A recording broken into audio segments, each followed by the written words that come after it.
In an earlier lesson, I explained that polymorphism is the ability of an object to masquerade as an object of any class or interface from which it is constructed. This lesson explains how you do that. It's done with references. The web page you're looking at is the Sun API documentation for a class named Java AWT Canvas.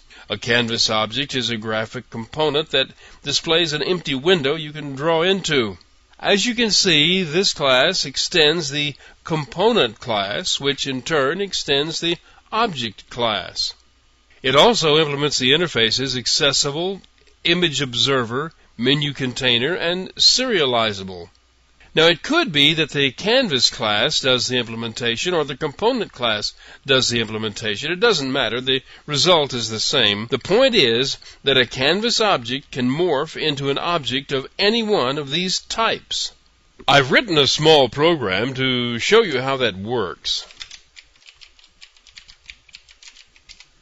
Now, look at these first 3 lines. Each one declares a reference to a different type of object. The object's in the lines of inheritance of the canvas class and creates a canvas object and stores it in the reference. Now, these are all 3 canvas objects, but they're also component objects and object objects. That's why they can be stored into references of those types.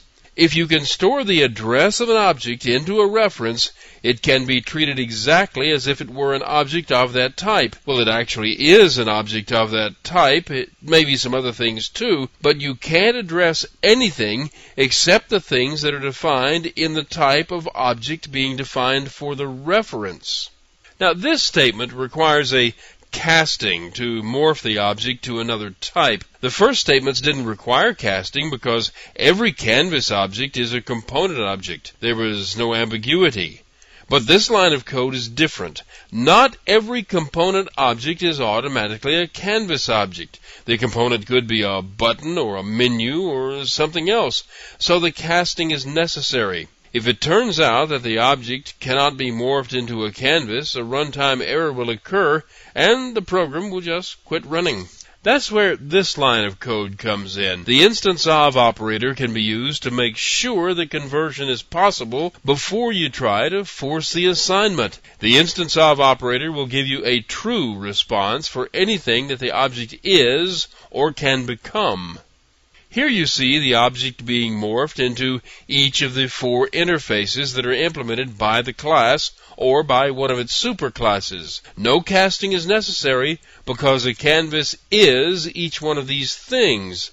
One thing that is new here is that you can create a reference to an interface just like you can a class.